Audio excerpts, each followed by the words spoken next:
Black Star Network is here.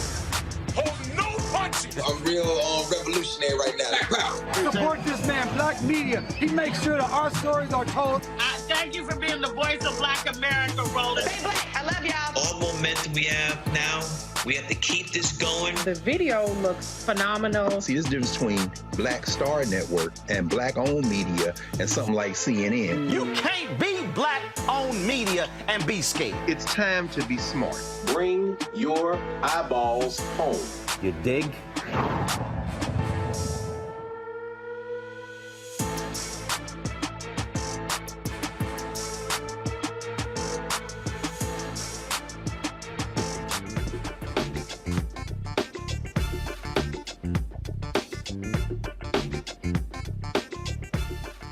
It's Monday, May 1st, 2023. I'm Robert Patillo, filling in for Roland Martin on Roland Martin Unfiltered, streaming live on the Black Star Network. Roland is somewhere in California on a golf course, I believe. But I'll be here for you guys.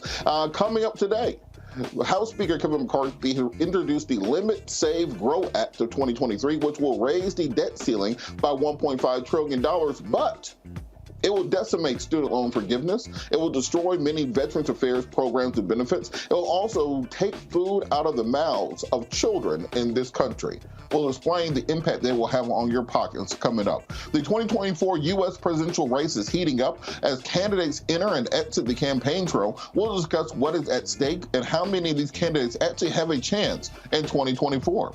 Also, we're going to be talking about the turmoil and tragedy that are rising in East Africa, everywhere from the Tigray rebellion in Ethiopia to the current conflict and near civil war going on in Sudan. We're going to take a deep dive into the causes and the effects of this and what international players have with regard to responsibility for the ongoing crisis in East Africa. Black bookstores are being snubbed by publishing companies. We will speak to Tulsa and New Orleans bookstore owners about being overlooked and shut out of the economic and promotional opportunities that have been afforded through other companies. Also, an Ohio barber has gone viral for giving kids with special needs a safe space to get their haircuts. We will speak to him about how he believes more accessibility to grooming is needed in the beauty industry. It is time to bring the funk on Roland Martin Unfiltered, streaming live on the Black Star Network. He's got it. Whatever the biz, he's on it. Whatever it is, he's got the scoop, the fact, the find. And when it breaks, he's right on time and it's rolling. Best believe he's knowing. Putting it down from sports to news to politics. With entertainment just for kicks, he's rolling. It's on go, y'all. It's Roland Martin, yeah. Rolling with Roland now. He's funky, he's fresh, he's real, the best, you know he's Roland Martin now.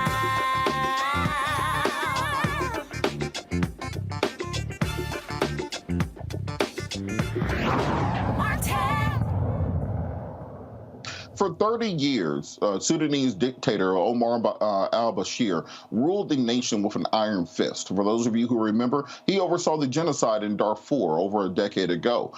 He was ousted in 2019, leading to the liberation of the country and the calls for democratic rule. The ruling parties at that period of time decided that they would be holding the first democratic elections in Sudan in the year 2020. However, that is yet to take place. Instead, what we have seen is warring factions in that nation working to try to take control of the entirety of the nation. Right now, General Abdel Fattah al-Burhan is the leader of the Sudanese government controlling the Sudanese military. However, a rival faction led by General Mohammed Hamdan Dagalo is also fighting to wrest control away from him. The people who are being forgotten are the Sudanese people between these two generals, because there has still not been the establishment of any democratic elections there. There's not been the establishment of civilian rule in that nation. And because of this, this nation remains war-torn between these rival factions. This comes on the heels of what we saw the last 2 years in Ethiopia. While the international community has been focused on the war in Ukraine, the Tigray war has been going on between ethnic factions in the East African nation. Ethiopia is broken up into about 12 ethno-linguistic regions, each of which have been fighting for control. The centralized Ethiopian government put together a plan to unite all of the paramilitary and militia forces from these 11 regions under one presidential decree and under a centralized leadership. This led to fighting between the factions in the Tigray regions in the north of the country, starting in the end of 2021, going all the way through to the end of 2022. This battle led to widespread famine and genocide, killing over 600,000 people over the course of the 2-year war. Now, at the same time, I understand the need to focus on Ukraine and all the fighting going on there, but we've got an almost no Western attention on the Tigray War in East Africa. And the only reason we're getting any attention on the Sudanese conflict currently is because Western nations have begun the process of pulling out their diplomats. We saw emergency flights leaving that country. Over 1,000 Americans at this point in time have been evacuated from Sudan. There are estimated 16,000 Americans in country who have been told since last summer to try to flee that area. And as a result of this, we're finding it very difficult to find out who are the international players who have both been manipulating the actions both in Ethiopia in the last 2 years and now in Sudan as this area remains war-torn. The reason this is significant to you and the reason to pay attention to this is this may be the first water war of the 21st century. A big part of what is vitiating this violence and conflict is Egypt, which lies to the north of both Sudan and to Ethiopia, because they're at the mouth of the Nile. Ethiopia instituted and began the construction of a dam on the Blue Nile, which would have impacted water supplies downstream in Egypt. As a result of this, many believe that it was indeed the Ethiopian or the Egyptian government that was funding the Tigray rebels and causing much of the conflict. Additionally, in that same area in the Horn of Africa, we have seen the nation of Djibouti become all but a military staging ground for many of the world powers. We have China, who is building a deepwater port in Djibouti in order to maintain and project power within the region. The U.S., of course, has forces stationed there, as well as France, Great Britain, and Russia. And speaking of Russia, we've, again, talking about what's going on in Ukraine, we've seen Wagner Group mercenaries on the ground, both in Sudan and in Ethiopia during the course of both of these conflicts, leading many people on the ground to believe that as opposed to this simply being a civil war in both of these countries, that rather they're being manipulated and sponsored and supported by outside powers. And how have U.S. politicians responded to both of these interactions? Well, Don Jr., President Trump's eldest son, tweeted out after President Biden announced that he was going to be evacuating U.S. diplomats from Sudan, "Why are we doing these things in shithole countries?" That is the way the Republican Party considers violence and warfare in East Africa, even though much of this is being sponsored and continued by the Western powers. I've never heard anyone talk about Ukraine as being a quote-unquote shithole country or being a war-torn area, but it's because of these the interference of Western governments and the interference of the world superpowers in this very strategically important region that we're seeing this warfare taking place. And think about what exists right here in the Horn of Africa, right on the border of the Red Sea. When you come through the Suez Canal, you go through the Red Sea, you pass Egypt, you pass Sudan, you pass Ethiopia. So controlling those areas is crucial to every modern nation, because if you control those shipping lanes, you control the entire Indo-Pacific region, particularly a nation like China, as we said, who is building a deepwater port in that area. Nearly 90% of their fossil fuels, so it's oil, natural gas, comes through either the Suez Canal or through the Straits of Hormuz. They want to have control of that because a loss of control in that area will result in a loss of a large portion of their ability to supply energy to their country. Additionally, on the other side of the Red Sea from this, you have Saudi Arabia. Saudi Arabia, who recently made an agreement with Iran, which was negotiated by the Chinese government in Beijing to end their decades-long civil war. However, as a result of this, they have a strategic interest in controlling this region region also. So as has happened for the last 500 years, Africa is very much at the whims of international powers, international groups. And it's not those groups who have people dying on the ground. It's not those groups who are interested or care about what's happening to the people. They only care about the resources in those regions. And when we talk about the fighting and the quote-unquote war-torn countries, these countries aren't just war-torn because people feel like fighting. They're war-torn because you have outside actors bringing in weapons, bringing in turmoil, splitting up the nation because they understand, just as we saw in Vietnam, just as we saw in Korea, just as we saw in Angola and around the rest of the world during the period of decolonization, that the control of the resources of Africa is what truthfully maintains the international community's ability to control their economies. So what we're seeing is not simply a regional conflict. Rather, it is a proxy war between many of the leading powers of the world, because they understand that controlling those regions is tantamount to controlling the entire Indo-Pacific. When you're talking about what we're the ongoing battle between the United States and this soft war with China, it is happening right now in Sudan. It is happening right now in Ethiopia. You combine this with what we're seeing climate-wise, where places like Uruguay and Eritrea and even parts of Kenya are in a severe drought condition. You have people in the West who have no interest in doing anything about climate change, but as the industrialization and the pollution from Western nations and now industrializing countries such as China and India that are driving the support of climate change that is destroying communities, that is destroying ecosystems in East Africa. And then we blame them for starving. We blame them for being war-torn. We blame them for the conditions in their own homelands, when in truth, it is because these European nations have never stopped scrambling for Africa. They have never stopped scrambling for control of those regions. And this is why it's crucial that we as African Americans here put pressure on our government to actually put in policies that will help uplift those countries, to uplift those peoples, to instill the types of democratic reforms that we claim that we care about, as opposed to simply using them as a proxy military force. There were congressional hearings this week where the U.S. military admitted in congressional hearings that we have upwards of 50,000 trained African soldiers on the continent right now. But that doesn't make the headline news. We hear about Ron DeSantis suing Mickey Mouse. We hear about Donald Trump being indicted because of his porn stars and prostitutes. But 600,000 people in Ethiopia died in 2 years and did not make a blip on the news.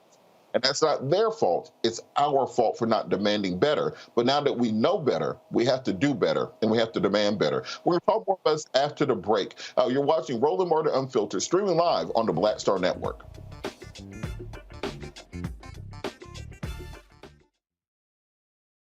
Black Star Network is here. Oh, no punch! I'm real revolutionary right now. Thank you for being the voice of Black America. All momentum we have now, we have to keep this going. The video looks phenomenal. See, this difference between Black Star Network and black-owned media and something like CNN. You can't be black-owned media and be scared. It's time to be smart. Bring your eyeballs home. You dig?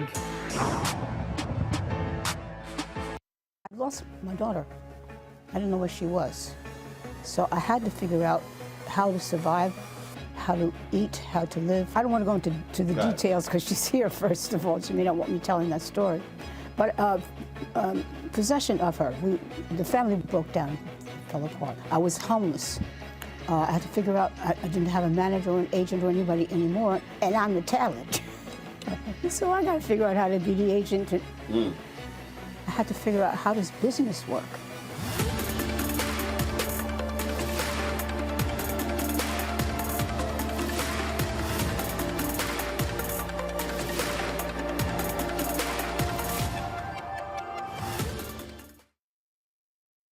Hey, everybody, it's your girl, Lunel. So what's up? This is your boy, Earthquake. Hi, I'm Chaley Rose, and you're watching Roland Martin Unfiltered.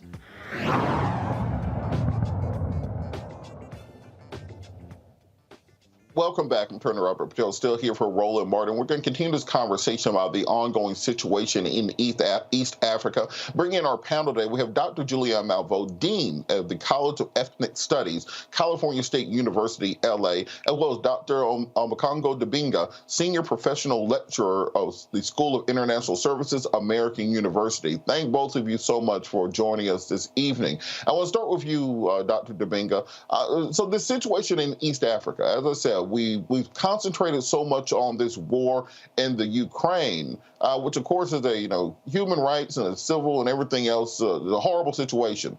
But at the same time, this Tigray rebellion that we saw in Ethiopia, which still is not fully settled. Over 600,000 people died, and we did not get a peep out of U.S. media on or any coverage. And at the same time, in this situation in Sudan, they're still doing this trauma porn for Africa, where it's like, oh, those poor war-torn East Africans can't control anything, instead of talking about the level of international influence in this geostrategic location. Can you talk a bit about why we do not concentrate on the ongoing situations in Africa unless it's through the lens of Europeans and the lens of the American military-industrial complex? Well, you made so many great points. Just now, as well as before going into the break, one of the things I say in my song about Congo is that the Congo's so poor because it's so rich. All the minerals and the whole world, they want it. When you go back as far as the 1800s, and you look at things like the red rubber and in the early 1900s, where people were getting, exploiting places in Central Africa, particularly the Congo for bicycle tires, for companies like Dunlop and the like, going all the way up to now, where you look at what you're talking about in Sudan, as well as in other countries in Eastern Africa and Central Africa. The reason why there is a vested interest is not building up and talking about the people is because there's a vested interest in pimping Africa for all of its resources. These countries have enough to feed not only the entire continent, but the entire world. When you look at all of the minerals that are in our phones that we're using right now, the tin, tantalum, the tungsten, the coltan, the copper, that make all of our electronics runs, those come from these same areas. But the media is only primarily talking about what's going to happen in terms of getting the Americans out. The reason why we don't know about what's taking place there is because if people knew, if particularly black people throughout the diaspora knew that these were our people, that this was that we are part of a community that should be working to embrace our brothers and sisters as opposed to running away from them, that would have to force people to change the entire narrative. And when you see what's happening in places like the Sudan, when you see what's happening in places like Congo, we also have to be mindful of the fact, and you said this earlier, that there's a vested interest in supporting dictators and leaders that are going to keep African countries unstable. We should be mindful. When we come back to Congo, we had a dictator who outlasted 7 U.S. presidents in Mobutu Sese Seko. Who discovered him? George Bush Sr. in 1957, who said, I think this could be our guy in the Congo. When you look at somebody like a Rwanda with Kagame, you see that this is a person who's been propped up by the United States, whose army has been trained by the ACRI, the African Crisis Response Initiative, who had carte blanche to be able to go in and take over 2/3 of the Congo, and then partnership with Museveni in Uganda, almost take over the entire country and become exporters of minerals that they don't even have in their country. So I really want to go in on this, but I'm just saying at the end of the day, we have to be mindful that these strategic interests are found in everything that we utilize daily that comes from these war-torn areas. So we have to go beyond the mainstream media and find out the deeper connection that they don't want us to know. Absolutely. And Dr. Malveaux, on the same point, I think that it's a fool's errand to try to create stability in countries when the concept of country is very much foreign to the continent of Africa. As I said, Ethiopia is 11 to 12 different ethno-linguistic regions that are stuck together in a European model of nationhood, because Europeans say, well, you have to have lines around this to say where everybody's supposed to be at, and you have to have a governing structure around the lines that we told you have to be there, as opposed to respecting the type of ethno-linguistic lines which existed previously, as well as the nomadic tribes and nomadic traditions that some areas have. Is there any possibility of having an actual governing majority in many of these East African nations when they're trying to fit their own ethnic identity into a European model of governance, which is foreign to the continent, was really imposed upon them during colonialism, as so many other things were imposed upon us? That's a mouthful of a question, but the answer is pretty much no. If we want to understand what's going on in the African continent, we have to go back to the 19th century to Metternich. They called him the coachman of Europe. He was one of the Polish leaders, or Belgian, one of those two, same thing, who decided to divide Africa up. This goes to France, this goes to the UK, this goes to the Netherlands, and with no regard for any kind of tribal allegiances, let's just put it together. That's how we ended up with the Biafran War in Nigeria. You had warring tribes in the same so-called country. And so, Robert, you're absolutely right about this concept of a country when you really have very, very fluid borders. But the challenge is the United States has exploited Africa for as long as, starting with the importation of our ancestors, but exploited Africa as long as they could. Africa has been a pawn in the Cold War. Russia is now using Africa as we're beginning to see the kind of economic problems that preclude us from doing more. One point to quibble with you on, I don't think it's Ukraine or the Sudan. I mean, I think we get into a fool's errand if we start comparing. It could be both and. I don't like the way Ukraine is in the front page every 5 minutes, and we never see this African stuff unless we're on Roland Martin Unfiltered. But I do think that as humanitarians, we really should not do the kind of compare and contrast. What we must say is that if we are the champions of world democracy, which is a farce and a lie, but that's another story. But if we claim that that's what, then we should be caring about democracy wherever. And we should also be caring about stability. But there will be no stability when you have this kind of rivalry that is basically incited by the United States and by Russia. We have been complicit in this. And what Congo ran down in terms of the essential minerals, this has been happening for a very long time. And we have seen Africa carved up for a very long time. If we want to point some fingers, though, we need to point them at ourselves. Why are we in the United States? We will take it out to the streets for this or for that. We have never taken it out to the streets for the African continent. We lost Randall Robinson. And of course, last week we lost Harry Belafonte, two brothers who saw a very important global view. But Dr. Ron Daniels, who leads the Institute for the Black World, had a conference last week where we had world leaders from the African world, from the diaspora, from the Caribbean, come in. But very few of our leaders, and I would fault our civil rights organizations as well. I mean, people always have these little vanity trips to the African continent, vanity trips. Well, what do you do? What do you bring? What are you saying? What are the results? So we as Black Americans have let down our foremothers and forefathers. We have simply ignored what's going on. And from an economic perspective, the level of, here's what we get about Africa. We get famine. And I love the term trauma porn. I'm going to steal that. But, we get the famine, we get the war, and we don't get any of the good stuff. There are at least a dozen African countries who, though flawed, have stable economies. Mm-hmm. Ghana among them. All of them have been manipulated by European countries, but they are still growing and building. And in some ways, we can look at President Clinton's Africa policy and people like Singleton McAllister, who led USAID at a point in time, to basically credit some of that. But that's a minority, 54 countries. And it also kills me when our people say, "Where are you from?" Africa. It's like, seriously? What I want to say is that we have responsibility. We have to do some of the work. And I think part of the reason they keep us so ignorant of everything going on there is because they want to have exactly that same perspective. They want us to have that same Donald Trump Jr. shithole country ideology when it comes to the richest continent and the oldest continent on Earth. I do want to also switch over to talking a little bit about the debt ceiling as it comes down. Because what we're seeing, Kevin McCarthy has introduced this budget. They call it the Limit, Save, Grow Act of 2023. So they say, look, we'll raise the debt ceiling. We will pay the bills we have already run up.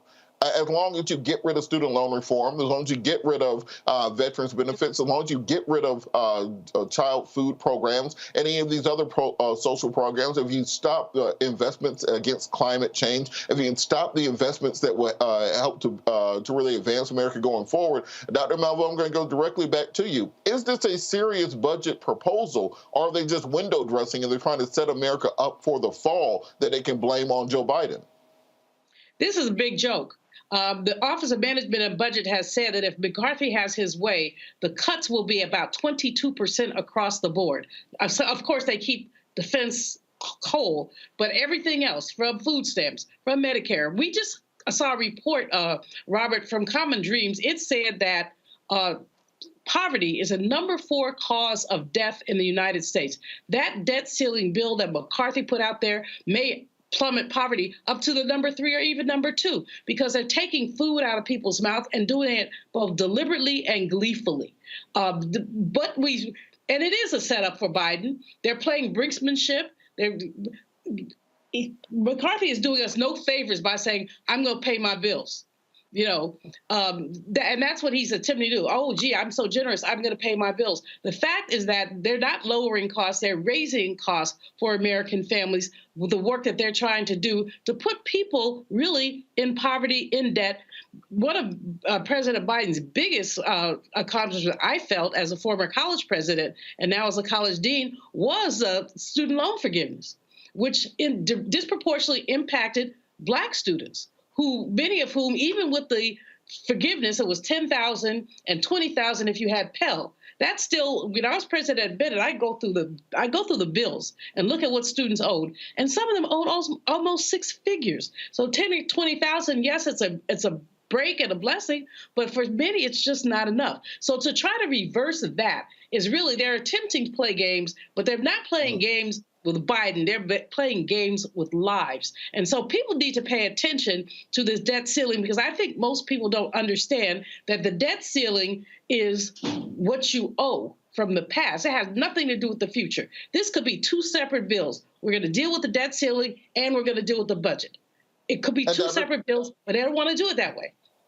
Absolutely. Dr. Domingo, if you were in Joe Biden's position, would you acquiesce? Would you kind of fold to the Republican demands? Or would you actually take it all the way to the limit and let the voters decide who they will blame for the collapse of the U.S. government, potential recession, the de-dollarization of the international economy, et cetera?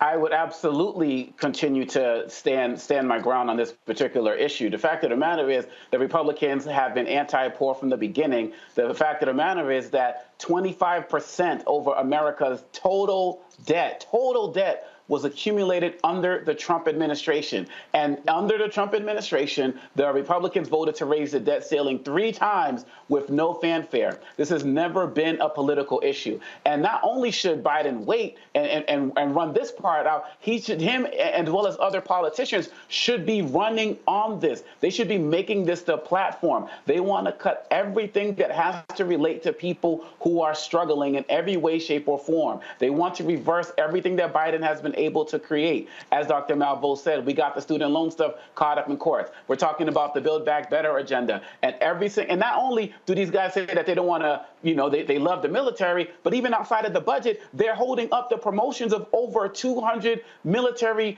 personnel who are seeking to get to higher levels. So they're also hurting us as it relates to national defense.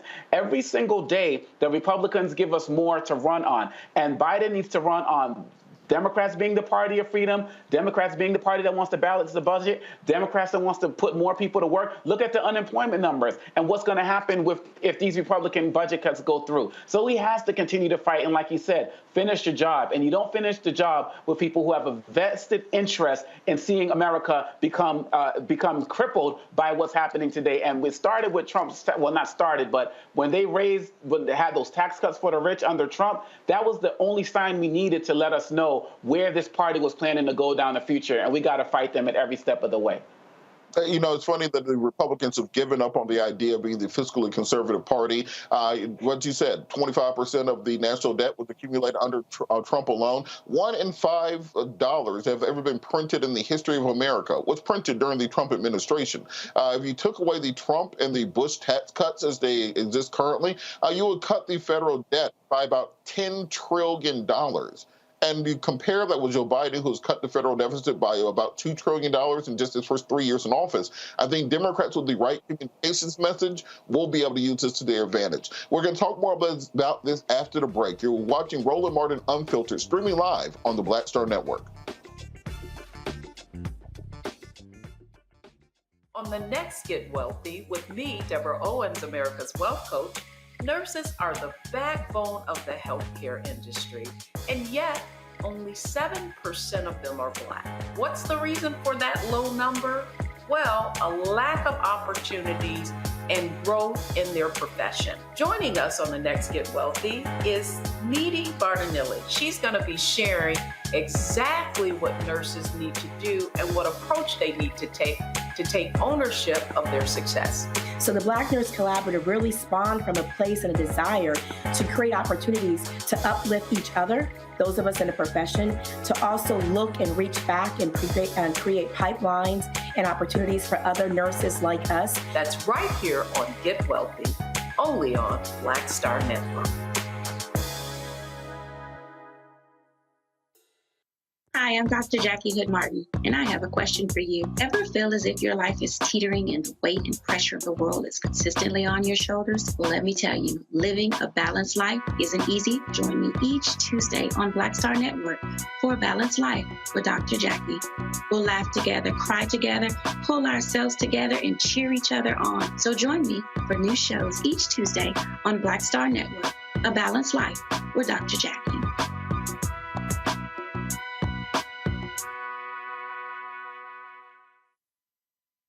Black TV does matter, dang it. Hey, what's up, y'all? It's your boy Jacob Lattimore, and you're now watching Roland Martin right now.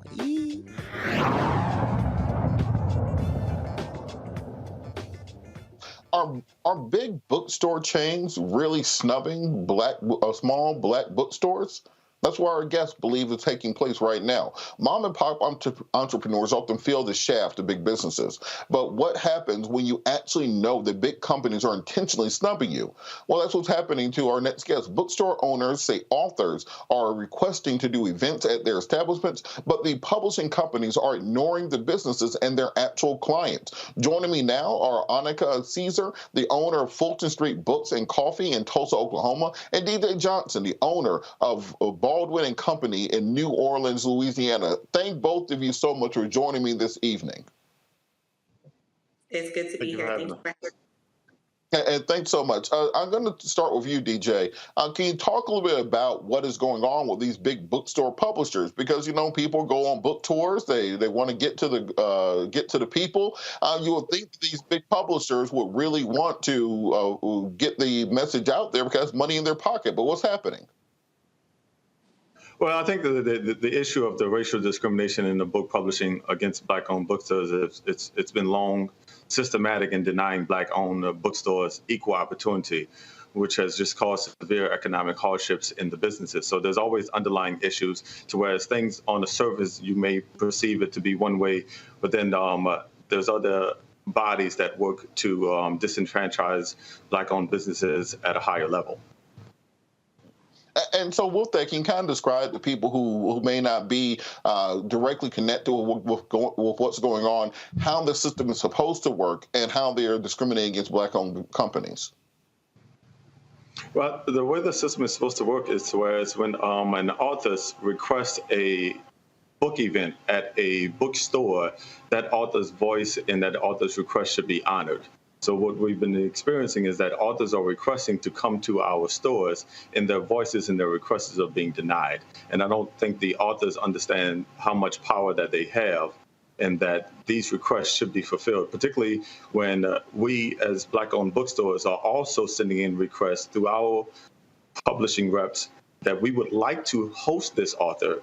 And then the author is also saying that I would like to host them I would also like to attend their bookstore for my book event, and both of those requests are just being denied. And Ms. Caesar, I want to bring you into this conversation. What happens when you put in a request to have an author do a book signing or book reading at your store, or when an author says they want to have an event at your store? What's their justification? What reason could they have to not really want to make the money for both the publishing company, the author, and the bookstore? Yeah, what I think is happening is that there are essentially miscommunication, right, and misunderstandings.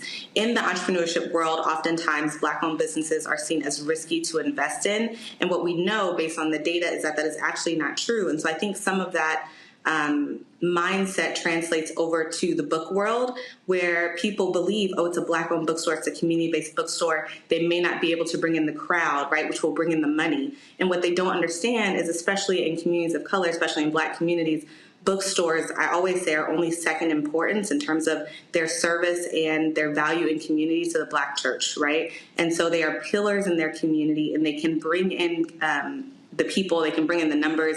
And so sometimes they are just perceived to be not able or perceived to not be able to have the capacity to bring in the crowds. And so it's a chicken and egg situation, that because they believe that you can't bring in the crowds, they don't book the events for you to be able to bring in the crowds. How do you kind of break that vicious cycle? Yeah, I mean, I think it's being able to have those proof points, right? So if there is equity in terms of being able to bring in authors, to even have the ability to prove what your bookstore and what your community is able to do and how you're able to have a turnout, then we won't be able to see that happen. And so what I think really needs to happen is that there needs to be assurances that there is equity in terms of the author's voice, there's equity in terms of Black-owned booksellers and their voices in terms of who they want to bring in. We know our stories and we know our communities, and so we need to be heard and our voice needs to be valued and validated at the table.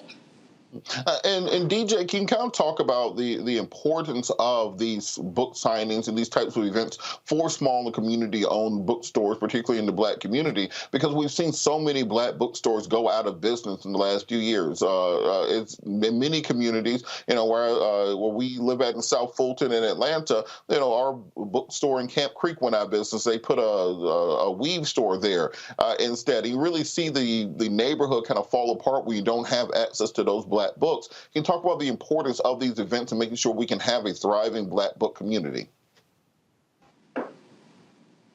So the thing is that Black bookstores from the very beginning, from when David Ruggles first opened up a Black bookstore in 1834, it's always been the hub. It's the intellectual hub and the incubation of creativity where social justice reform spurs out of. So the importance of a Black bookstore is it cannot be overstated in terms of creating a collective environment of individuals collectively fighting for social justice reform and equality within society. So it's a gathering hub where individuals always collectively come together in the Black community and engage in discussions that progresses our movement forward. Yeah. And it's interesting, and Miss Caesar, if you look at much of the writings from the Harlem Renaissance, they talk about organizing and meeting and exchanging ideas in bookshops and cafes. If you look at much of the organizing in the Civil Rights Movement, they talked about meeting and organizing and strategizing in bookstores and in libraries and church basements and cafes. Can you talk a little bit about what happens when the Black bookstore is removed from a community?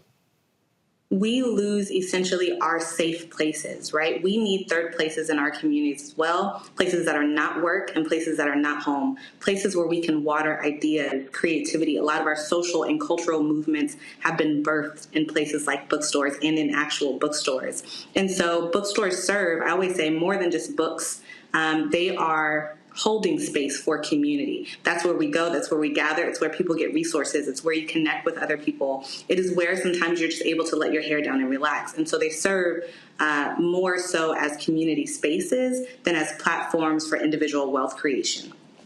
And on that point, we often see books in Black bookstores that you're not going to see in Books A Million, that you're not going to see in Barnes and Noble. I remember we had a small Black-owned bookstore in West End in Atlanta where I got the autobiography of H. Rap Brown, Stokely Carmichael, books on the Panthers, on the founding of the Nation of Islam. Can you talk a little bit about the diversity of thought that we lose when we lose Black bookstores?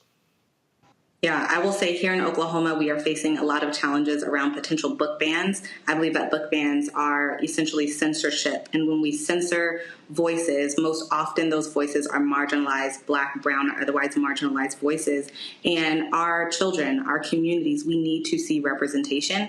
We need to hear the truth about our stories, past, present, and future. And we need those imaginative spaces that we can construct, right, what has been our history, especially here in this country, and also use that as a means to figure out what that path forward is. So it's representation. It's stories that are, being censored and are preferably unheard. So bookstores serve so much to who we are as a people that when we lose those monuments, when we lose those community pillars, we're losing a lot more than a business. And I think people don't understand that piece of it. I want to bring the panel in. Dr. Malveaux, do you have a question for our guest? I sure do. First of all, I want to shout out my favorite bookstore, which is Marcus Books in Oakland, California. We used to have two of them, one in San Francisco, one in Oakland. One had to close. It was the oldest Black-owned bookstore west of the Mississippi. And basically, I grew up in that bookstore. My question is how, two things quickly. What role do agents play in where an author is able to visit? I think that if agents are more aggressive when a contract is being signed and authors are more aware, this may obviate some of the challenges that both of you mentioned that you have. The other piece of the question is the issue of scale economies. Economies of scale mean that you end up paying more per copy of a book. You get a smaller discount. Usually, I'm an author sometimes, and usually they say 65 or 55%. But it seems to me that the smaller the bookstore, the lower the scale economy. So, are there ways that you could take advantage of scale economies in terms of having making more profit? They'll just call it that. In terms of making more profit, either one of you, if you would take that question on for me, both questions, I'd appreciate it. I'll take part of it, and I'll let Anika jump in. In terms of the agents play a small role, but these publishing houses are very large publishing houses, and there's a lot of different departments. So there's the agents who are really just pushing for the best possible outcome for their client, but they rely on the publishing houses to say where the sales. The publishing houses are the ones who track the sales, so they know which bookstores are selling the most or have an idea of which bookstores will sell the most. And for the agent is like, I just want my client to go where they're going to be the most successful. So they kind of rely on the publishing houses for that information. The problem with the publishing houses is that they're perpetuating systematic racism and undermining the efforts of individuals like ourselves who are fighting for equity, who may not have a long track record of a white-owned bookstore that's been around for 30, 40 years, but they're also not understanding the connection that we have to the Black community. In terms of the economies of scale, of course, the more books you order, the bigger discount you get. So if we can host more authors, then that grows more notoriety, more recognition, and it draws in bigger crowds. So it's a big difference in the discount from ordering 50 books from ordering 500 books. So the more we're able to get some of the bigger name authors to whereas we can guarantee that we're going to have hundreds of individuals attending, then of course that's the greater discount that we're going to get on it, and that's the greater profit margins that we're going to receive. And Ms. Caesar, just to you, what should we do as the public to help with this issue? Do we need to be ensuring that we're contacting the agents or contacting the authors, contacting the publishing companies? How can we help to ameliorate this issue? Yeah, it's something that DJ and I were actually just discussing, right? What are the solutions and how can your everyday individual jump in and support? I would say one of the easiest things that folks can do is to support your local Black-owned bookstores. Buy from Black-owned bookstores. If you're working at a company and that company needs vendors, ensure that you're plugging in Black-owned bookstores. Anywhere that people need books, make sure that you're advocating for Black-owned bookstores. I think that's one simple thing that any single person can do to ensure equity. I will say one of the challenges in the publishing industry is that it can be very confusing, and I don't think there's one place you can go to or one person in the chain that you can pinpoint and say we can just get to that person. And so I think consumers have a lot of power, and part of the way that they can use that power is by pushing for just frequenting and shopping at Black-owned bookstores. Well, we thank both of you so much for everything that you're doing. We want to make sure that people understand. Ron DeSantis is burning and banning books for a reason. Support Black-owned bookstores where you can. Anika Caesar, also DJ Johnson, thank you so much for everything that you've done and everything that you're working on going forward. We'll be back after the break. Before we go to break, Ms. Caesar, Mr. Baldwin, can you give out your contact information, how people can buy from you, how people can follow you on social media? I'll start with you, Ms. Caesar. Yes, you can find us at FultonStreet918.com, also on all social channels at Fulton Street 918. We're located here in Tulsa, Oklahoma, home of the original Black Wall Street. If you're ever here, please come by and see us. And Mr. Johnson? Yes, we are located in New Orleans, Louisiana. Our website is baldwinandcobooks.com. Our social media on Instagram is at Baldwin and Company, and on Twitter, it's at Baldwin Books. Please follow us. We work to expand literacy and promote discourse amongst all members in the community, and we just believe that there's no better way to foster intellectual growth than through the power of books and literature and the success of it, the individual. It begins with a book in mind, so definitely please follow us. And we have some of the best events in the country, so definitely tap into your Black-owned bookstore collective. All right, thank you all so much. We're going to keep this conversation going after the break. Make sure you buy Black-owned books from Black-owned bookstores. We'll be back after the break. You're watching Roland Martin Unfiltered, streaming live on the Black Star Network. Next on The Black Table with me, Greg Carr. We look at the history of emancipation around the world, including right here in the United States, the so-called end of slavery.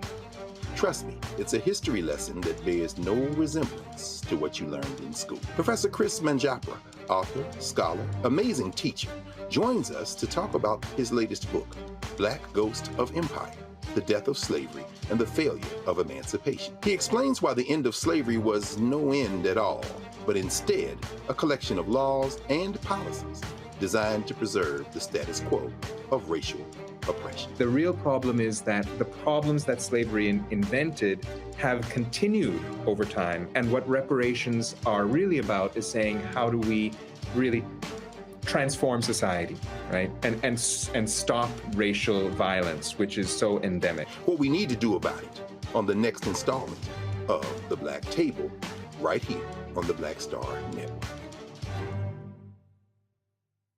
On a next, A Balanced Life with me, Dr. Jackie, we talk about a hard, cold fact. Not all healthcare is created equal in this country, especially if you're a person of color. So many of us, Black families, we rely upon each other heavily. A lot of us aren't necessarily sure how to best communicate with our healthcare providers. How to take charge and balance the scales. Your life may depend on it. That's next on A Balanced Life on Black Star Network. This is Judge Mathis. What's going on, everybody? It's your boy, Mac Wild. Hey, what's up, y'all? It's your boy, Jacob Lattimore, and you're now watching Roland Martin right now.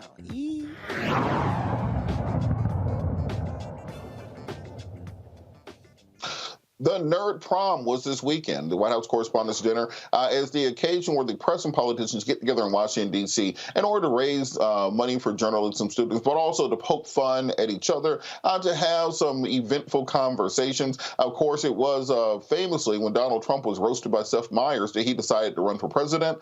We've seen various comedians hosting over the course of the last several years. This year, President Biden stunned the audience at the White House Correspondents' Dinner, and he delivered a set of jokes about Fox News, Ron DeSantis, Marjorie Taylor Greene, and his speech. Let's hear a little bit of that from President Biden's speech. This was it was hosted this year by Roy Woods Jr.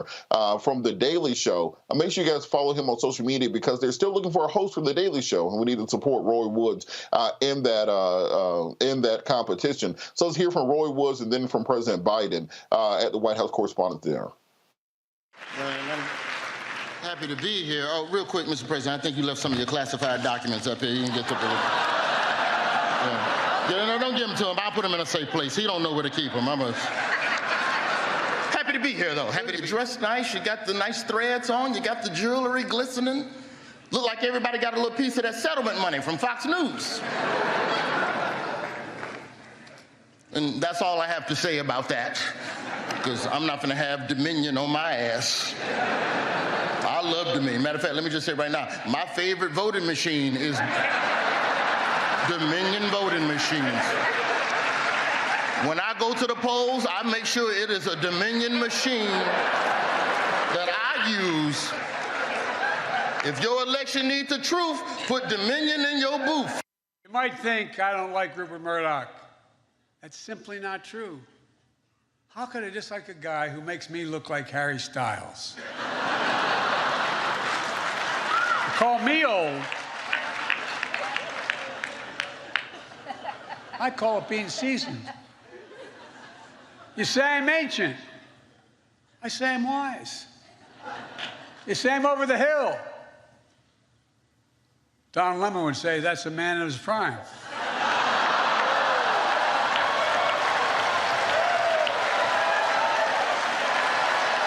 I want everybody to have fun tonight, but please be safe. If you find yourself disoriented or confused, it's either you're drunk or Marjorie Taylor Greene. But the job isn't finished. I mean, it is finished for Tucker Carlson. What are you wooing about like that? Like you think that's not reasonable? Had Ron DeSantis, I had a lot of Ron DeSantis jokes ready. But Mickey Mouse beat the hell out of me, got there first. Now look, can't be too rough on the guy. After his re-election as governor, he was asked if he had a mandate. He said, hell no, I'm straight. I'm straight. I'll give you time to think that one through.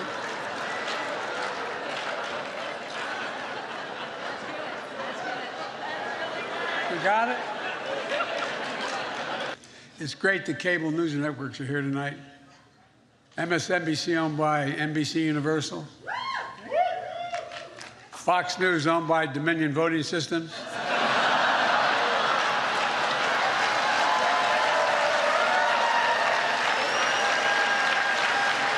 Last year, your favorite Fox News reporters were able to attend because they were fully vaccinated and boosted. This year, with that $787 million settlement, they're here because they couldn't say no to a free meal.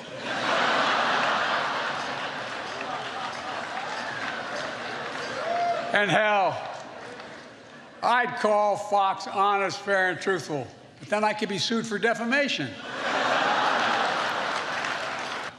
I hope the Fox News team finds this funny. My goal is to make them laugh as hard as CNN did when they read the settlement. But then again, CNN was like, wow, they actually have $787 million? Joining us now also to the panel is Brianna Cartwright, political strategist. And Brianna, I want to start with you because one of the interesting things that I saw of trending on social media is that in conservative media, they were so upset by President Biden making fun of them. They claimed that that wasn't President Biden, but that was either an imposter or a clone. What do you think it says when the conservatives have set the bar so low for Biden? They are amazed that he can stand up and give a speech and tell jokes. I think that's funny in itself because I don't think our technology has been good enough in order to make it a clone. But I'm glad that they enjoyed it. But we also know as the jokes, they have a lot of conspiracy theories that they like to spin, and they will keep on doing it until you keep putting their feet to the fire. But I'm glad that he had some good jokes, got them out, and even though we're laughing at him, it's very sad and true, a lot he said. And Dr. Dubinga, on that same point, the jokes are funny, but it's funny because we're literally saying that our media system in this country is so corrupted and can't be trusted that we can all just sit in a room and chuckle about it. Do you think this actually will have an impact on the American people understanding that even in these rooms of power, these people joke about how corrupt the media is? I think that what you just said is extremely sad, but it is true. What I'm really hoping is that with jokes like this and with what happened with Dominion and what's going to happen with these other lawsuits and things, that there's going to be some type of focus in returning to truth-based journalism and truth-based media as a form of profit. Fox's profit margin is based on lies, is based on deception. That's what Rupert Murdoch has been about his entire time. And whether we're talking about Bill O'Reilly or Hannity or Carlson, this has been their focus. And now, unfortunately, what's sad about this is that they're being held accountable financially, but they're not being held accountable for what they've done as it relates to being a threat to democracy. I believe that Rupert Murdoch and his empire is one of the biggest threats, is the biggest threat to democracy in this country. And Tucker Carlson is gone not because of him calling Iranians monkeys or everything he said about replacement theory and everything else. No, it's primarily because he called the executive Susan Scott the C word and other terms he had about Rupert Murdoch. So it's like when he came for them, then he had to be gone. But the fact of the matter is they don't care about the truth. And right now, I'm hoping that this will start to be a switch with these routines and the comedy routines and the settlements, start to be a shift to making sure that the profit margin is based on fact-based journalism. And lastly, I'm hoping that all of us who have cable at home will start to call out our companies, because Fox doesn't need advertisers as long as they got carriage fees from Verizon and all of these other companies. The highest paid company that makes money off of cable is ESPN in terms of fees distributed. The second highest is Fox News. So you can hate on them, but if you got cable, you're paying them. And Dr. Malveaux, the big concern for many voters is whether or not President Biden will be physically able, physically fit, mentally acute enough to serve a second term. Do you think this speech actually helps him in the minds of some voters? Well, he looked great. He was on top of his game. That's the Joe Biden that I know and love. I think that Joe Biden has got a very bad rap. Yes, he is of a certain age. If he is elected, which I hope he will be, he'll be, I believe, 86 years old when he leaves office. And that, for many, is ancient. But for many others, it's not. I mean, I think everybody on the panel is familiar with Dr. Dorothy Irene Height, who basically worked until she went to the hospital at 92 or 3. But went to her office Ed Day, with her hat and gloves on, and presided over the business of the National Council of Negro Women. Dr. Janetta Betts Cole, my predecessor at Bennett, is alive and well and kicking, and there's so many others. So the ageism really has got to stop. I could understand people's concern, but there's also a level of concern that is laced with racism and sexism. I saw somebody's show, and they were talking about how they like Biden, but they can't see Kamala as president. Well, why not? You saw Al Gore, you saw I don't know how many others. How come you can't see this very competent, very, very good Black woman who's being judged at a standard that no other vice president has ever been judged at? So I think that Biden did a very, very good job. But I want to say one quick thing to Omokongo. Brother, you are an optimist. If you think that some jokes and some other stuff is going to stop these predatory capitalists from exploiting people, especially when the orange man has a hard core of how many million idiots who follow him, follow Fox, and unapologetically so. So I love your optimism, but let me tell you, predatory capitalists will win out every time. We have to do the organizing to be the antidote to that. Well, guilty as charged for my optimism. Somebody has to be an optimist if no one else is. But for the people who are saying Joe Biden is too old, we just saw the Memphis Grizzlies say LeBron was too old, and then he beat him by 40.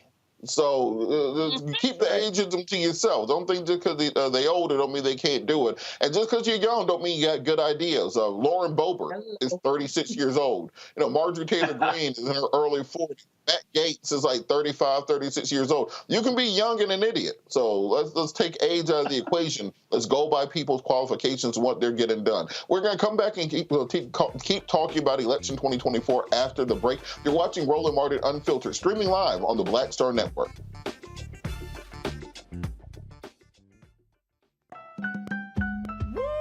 We're all impacted by the culture, whether we know it or not. From politics to music and entertainment, it's a huge part of our lives, and we're going to talk about it every day right here on The Culture with me, Faraji Muhammad, only on the Black Star Network.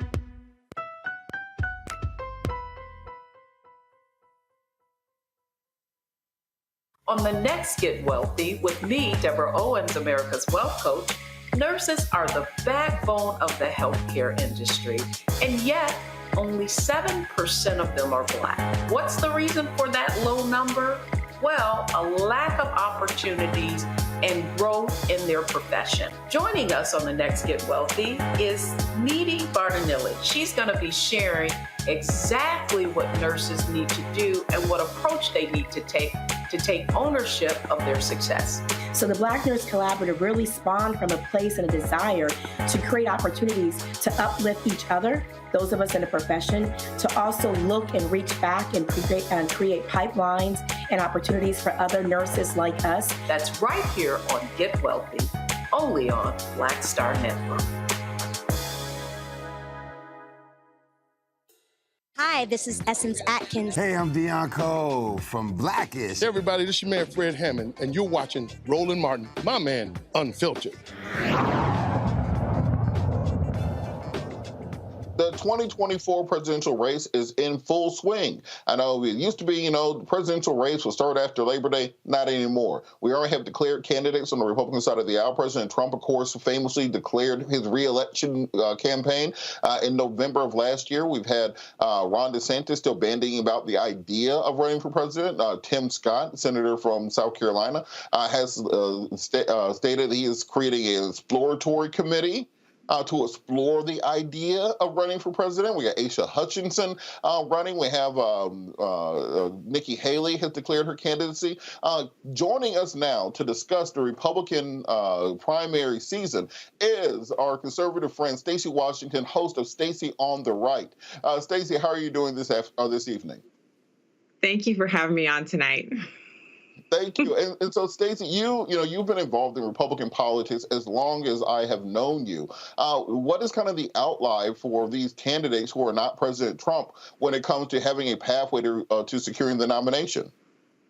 Well, I think what we're seeing is a huge discussion that's going on within the GOP about the direction of the party and about the viability of, obviously, the Trump campaign, which I feel is very viable, but those conversations are happening online, on Twitter, and then there's a lot of comparison. Which of these candidates is strong enough to go up against President Biden, who has historic lows on his polling, but is still very strong because the entire Democrat Party is behind him, even as people like Charlemagne the God question whether or not the primary process is being run correctly on the left. So there's a big conversation going on, and I actually think it's far more healthy for our country in our system of government for us to have that conversation and for people to be arguing and fighting right now than it would be for us to be single-minded about any one candidate refusing to participate in the process. So this is actually good for us. But on the Republican side of the aisle, you have people like Tim Scott, who's launched an exploratory committee. You have Nikki Haley, who is running against President Trump. But none of them have been willing to actually criticize or denounce or run against Trump. It's almost as if they're there as placeholders, as if, well, if President Trump can't run for any reason, I'm here. Are any of the Republican candidates going to actually be willing to get into a fist fight with Trump to secure the nomination? Or are they just trying to win by default in case he gets indicted? So I disagree with you, Robert, because there have been some pretty sharp comments from Vivek Ramaswamy on COVID policy. Nikki Haley has hit former President Trump on the same topic. So there are a lot of hits that have been coming. But the real discussion about that, the real sparks will fly during the debate. So when they're on the stage together, that's when you're going to see all of them coming out for the front runner, which is President Trump. Now, you have some imagery up there of Governor DeSantis, America's governor, well loved on the right side of the political aisle, but there are some questions that he's going to have to answer. And you know that former President Trump has been attacking him pretty strongly on Truth Social and social media. So I think we're going to see the knives sharpening even more. But some of the candidates, like Senator Tim Scott, he's so well loved and widely popular, and he's actually good friends with the former president and a lot of the other people who've thrown their hat in the ring. So it's nice now, but it'll get rough. On that point, President Trump has been known to be, a flamethrower, and he's come right out of the gate attacking Ron DeSantis before Ron DeSantis has even declared his candidacy. He basically accused Ron DeSantis of being a groomer and a pedophile. Are we going to see the Republican race get that dirty this early?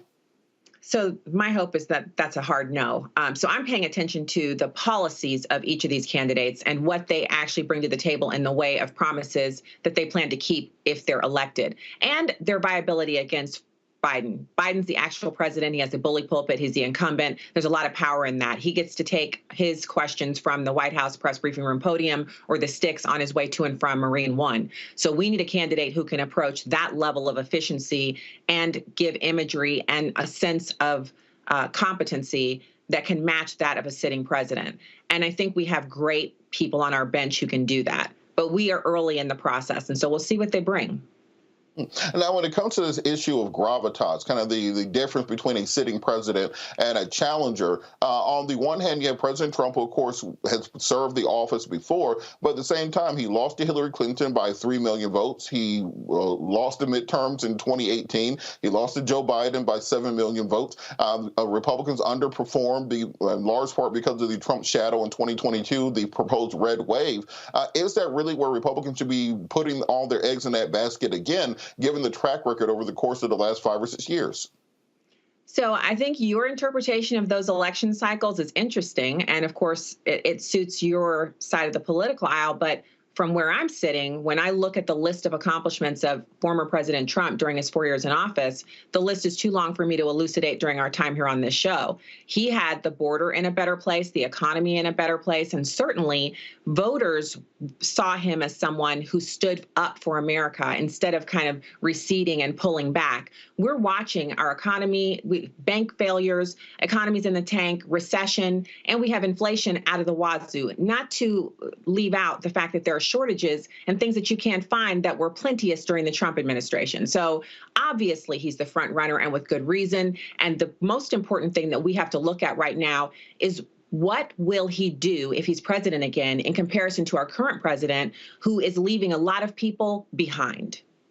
But on their point, just I don't mean to belabor the point, but we're talking about the math here. President Trump lost in 2016 by 3 million votes. He lost in 2020 by 7 million votes. So Republicans really be trusting in that again. And this idea, is he going to just produce 7 to 10 million more votes in 2024 versus 2020? So, Robert, are you saying that in 2016, President Trump wasn't elected to the presidency of the United States? Because you keep talking about the popular vote totals, but we are a country that elects our president through the representative system. We're guaranteed a representative form of government by our Constitution. It's actually written down. That's how we abide. So President Trump did not lose in 2016. The midterms were not as expected, but certainly Republicans did well. And for 2020 and then 2022, Republicans took back the House of Representatives. I'm not sure if you saw that, but the Republicans control the House, and there is narrow control of the Senate. It's not like there was a big mandate there in the U.S. Senate over this last midterm election. If there was, the numbers would have been far greater on the side of the Democrats. So we see things a little differently there. The former president was elected in 2016 using the Electoral College, which is the same system we'll be using this go around in 2024. All right, I'm going to bring the panel in after this, but I want to ask, which of the candidates has the strongest agenda for African Americans? Which candidate has articulated a specific agenda that for, we talk about the numbers and the percentages of black voters voting for the Democratic Party. Which candidate has articulated a message that they think will start winning over some of those voters? Well, President Trump had a number of programs that were fantastic for Black Americans, and those accomplishments were made during his first term, and he plans to expand upon that in a second term in 2024. I also think Senator Tim Scott is very strong on Black issues, but it's not just Black issues, is it? Is it that we as Black Americans have a certain way of living that's different from the rest of the country? Kitchen table issues for white Americans and Asians and Hispanics are the same issues that Black Americans face. We want jobs, we want safe neighborhoods, and we want an economy that's strong, that does not get in our way. We don't want to be overregulated, and we certainly don't want the government telling us what we can and can't do in our private lives. That's an agenda that the Republican Party platform supports. Not so much on the Democrat side. Look at all of the command and control structures implemented by the Biden administration that are harming Blacks. And look at the unemployment rate for Blacks, which is deleterious in comparison to what it was under former President Trump. I want to bring in the panel for questions before we run out of time. Brianna, I know you had a question for Stacey. We'll turn the floor over to you. I have many questions, but I will try to keep it brief. First, I noticed that you said that you thought Tim Scott had a good agenda for Black Americans, and you specified that not just Black Americans, all Americans, which the kitchen table issues apply across the board, which will help us because we know when America has the cold, Black America has the flu, right? But I saw Tim Scott's commercial, and the first thing it did was make me cringe. So I would like for you to go in a little bit more, I would like you to go in a little bit more on what specifically, what issue with economics. I would say, yeah, let's start there with just economics for Black Americans, for urban America. What specifically is Tim Scott's agenda for urban America in economics that would be different than what we have seen in the last 4 years? And then the other one is, you said Trump, and I know Trump did a lot with the opportunity zones, which we saw that there was ramifications with that too. So what specifically have you seen also in urban America and economics that would be different the last 4 years? Okay, so you didn't specify what made you cringe about Senator Scott's announcement video, but I'll go. You did mention the economic part of the platform and the opportunity zones. So right now, under the Biden administration, since he took office after he was elected, we've had an increase in the regulatory burden on average everyday citizens of over $14,000. And this has been tracked using government data on the regulatory burden and how that impacts Americans. So an additional $14,000 a year on every American household because of the additional regulations implemented by the Biden administration. Both Trump and Scott have a low regulatory pressure agenda. So that in and of itself saves Americans money. And then there's also the impact on inflation. When you have high inflation, that money comes right out of the pockets and bank accounts of Americans, regardless of their socioeconomic structure. So if you're on the low end, the pressure is higher for you. So couple that with the regulatory burden, and both of those Republicans that you asked about have a better agenda than the Biden administration. And just as a way of follow-up, because before we go back, what is the specific policies that either Scott or Trump would implement to lower inflation? Currently, U.S. inflation is about 1/3 of what it is in France, 1/4 of what it is in Great Britain. What would be these specific policies? So the comparison for our country to France or any other European country is not a good comparison because those countries have a socialist paradigm and we are a free market capitalist society. So reduction in the regulatory burden and a focus on energy policy. Right now, the Biden administration is crushing our natural gas and oil industry, which is the backbone of our economy, by not allowing new natural gas leases and not permitting further exploration so that we can be net producers. We were net oil producers during the Trump administration, and under a future Republican president, regardless of who it is, we would be net oil producers again. That's a boost to the economy, and it's a reduction in the regulatory burden. So it's a 1-2 punch in reducing the amount of money that Americans don't have in their pockets to be able to spend on things that they need, like diapers shortages, formula shortages, and other things that we're paying 9 times more. The cost of eggs is 9 times higher during the Biden administration than it was under the Trump administration. All right, we're going to go to a quick break. I want to continue this conversation on the other side. I know Dr. Malveaux and Dr. Debinga had questions they wanted to articulate. But however, on this point of there being socialist governments in the UK has been under the conservative government for over a decade now. The last 5 prime ministers have been from the Conservative Party as opposed to Labour. So I would like to dive in a little bit about the differences between the mini budget introduced by Liz Truss prior to her resignation and before we dive in. We're going to talk about that on the other side of the break. You're watching Roland Martin Unfiltered, streaming live on the Black Star Network. We'll be back after the break.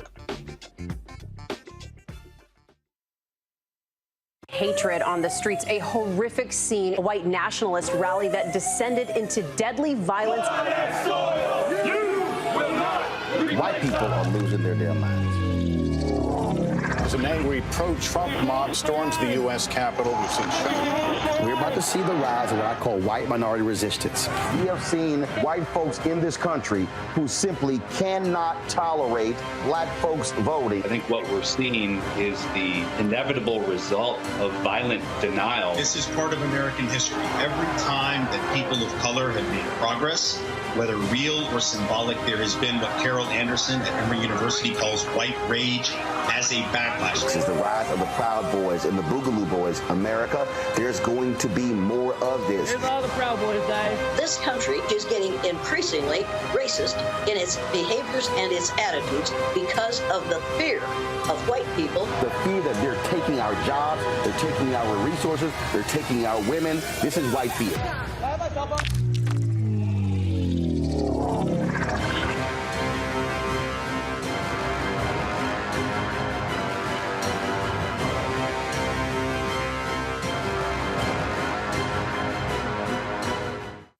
On a next, A Balanced Life with me, Dr. Jackie, we talk about a hard, cold fact. Not all healthcare is created equal in this country, especially if you're a person of color. So many of us, Black families, we rely upon each other heavily. A lot of us aren't necessarily sure how to best communicate with our healthcare providers. How to take charge and balance the scales. Your life may depend on it. That's next on A Balanced Life on Black Star Network. Hi, y'all doing? It's your favorite funny girl, Amanda Seals. Hi, I'm Anthony Brown from Anthony Brown and Group Therapy. What up, Lana Well, and you are watching Roland Martin Unfiltered.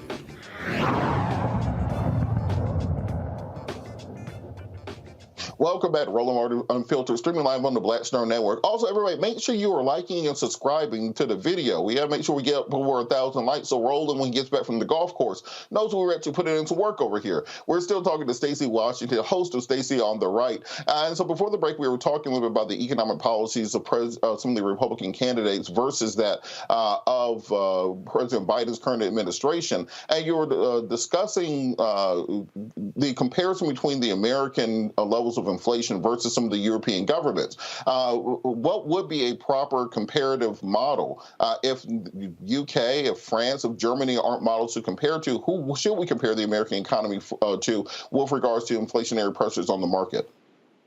So first off, if we're comparing, I like to compare to previous years of ourselves. So I would not compare our country to much tinier countries in Europe where they've formed a European Union to mimic our model. They don't have the same GDP. Each of our states has similar or greater GDPs to those of European nations. So standalone comparisons between one European nation and the entire country of America are not apples to apples comparisons. And you mentioned that there have been conservative governments who've been running the UK, but that does not control their actual economic policy. Those are elected officials and they enact policy, but it doesn't change the structure of their government. They are socialist in nature, and we are a free market capitalistic society. So if they have single payer for healthcare, we do not. We have a free market healthcare system. So the comparison is not accurate. And with that, when you say you want to compare America to previous years, are you comparing it to previous years specifically during the pandemic, or are you comparing it to other periods of time when America was in a similar situation as we are now? Because I find that the math often ends up skewed when you say, well, during President Trump, XYZ happened. Well, you know, the world's economy was shut down because of COVID. So it's difficult to have a comparative model set upon an outlier situation. Aren't any indulgences created there to have a proper dollar for dollar economic exchange for what was happening then versus what is happening now? So at the end of the Trump administration, we were experiencing a V-shaped recovery. The economy was rebounding and things were looking up. But there were 3 years before the pandemic where we had sound economic policy and a robust economy, near 0% inflation, and a robust GDP growth. So there are recent times with which we can compare the performance of the Biden administration, and the previous administration is the appropriate one to compare. And if you take out the pandemic as an outlier, the comparison between the two administrations is stark. Obviously, one of them is limping along with an economy that is not growing at the same pace, with unemployment not being at the same levels. Obviously, the Trump economy was far better than the Biden economy. Now, with that in mind, we have seen that during the course of the Trump administration, $1 in $5 ever printed in the history of the United States was printed during the Trump administration. During the Trump administration, we saw about 30% of the U.S. debt be accumulated by the Trump administration. The Trump administration paid out direct payments to Americans on multiple occasions. In many ways, people will say that was a socialist government. Part of the reason we are in the debt crisis we are right now is because of the cost of the Trump tax cuts were never paid for. How can we argue that when President Trump was running up the country's credit card, that can be compared to Joe Biden, who's been paying down the debt to the tune of $2 trillion over the first 3 years of his administration? So first off, you addressed a number of different issues there. So the first thing is that during the pandemic, there were payments that were made, but those were not enacted by Donald Trump, those were things that were passed through both houses of Congress, and they were bipartisan, and they were a response to the pandemic. Just because they were bipartisan doesn't mean all Americans agreed with those individual payments that were made. It was that first inflush of cash that took away from the robust economy and set us up for a recession in later months. So I'm talking about the inflationary impact of all of those additional American dollars inside of our system. That was a negative. So every single thing that we saw during the Trump years isn't something that we would agree with, but it was still better, even including the pandemic years, than what we're going through under the Biden administration. So you named off a number of different things there that you were kind of ping-ponging around. The net effects, if you compare first year to first year of President Biden's administration and Trump's administration, the economies are like two different universes.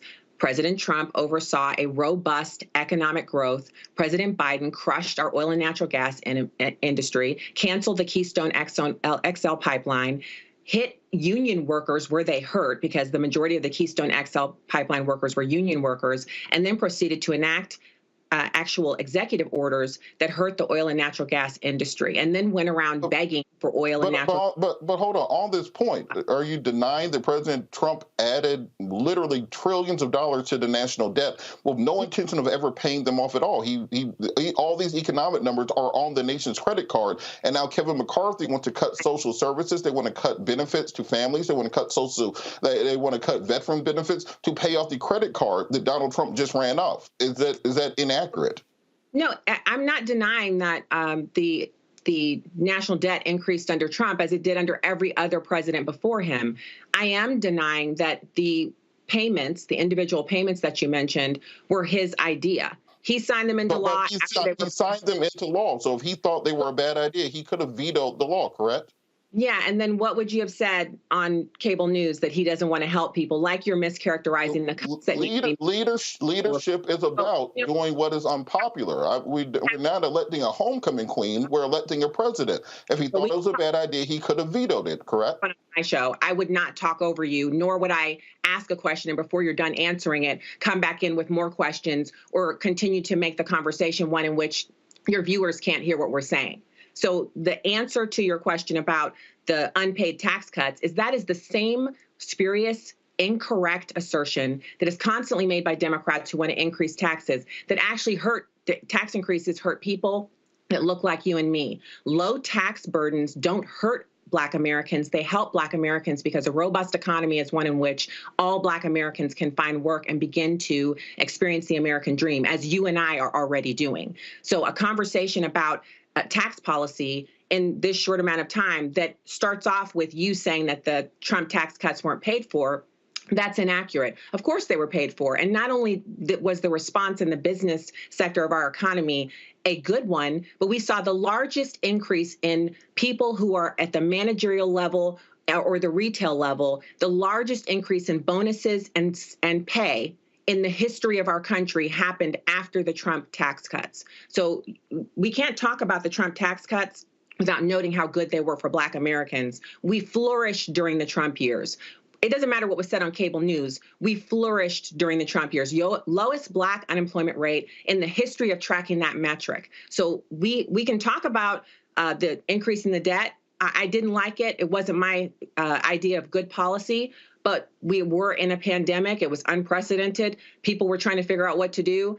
We have also seen the debt increase under President Biden, but the biggest increase in regulatory pressure has also occurred under Biden, and also $87 billion for new IRS agents to level audits on people who earn like you and me. People who look like you and me will be the ones who are bearing the brunt of the audit pressure under the new IRS reality that's brought to us by the Democrats and the Biden administration. That hurts. In a Republican primary, will this be something that some of the other Republican candidates hit Trump on? Some of these policies that they would consider in any other situation socialist? Will this be a situation where President Trump will find himself on the defensive against true economic conservatives who will be against many of the policies he put in place that did run up the national debt? It's possible. And if so, I'm sure he has some people working on what his response to that will be. But I'm here because you asked me to come and talk about the primary, and I actually care just as much about what happens to Black Americans as you do. My work in my community is for that purpose, to advance not just Black Americans, but the wealth situations of all Americans, to make sure that all Americans have access to affordable health care, and to make sure that everyone, not just Black Americans, but everyone, can experience the true beauty of our American experiment. People aren't trying to get out of here, Roland. They're trying to get in. I'm sorry, Robert. They're trying to get in. They're trying to get into this country. So it's a great place to be, and I want to make it even greater.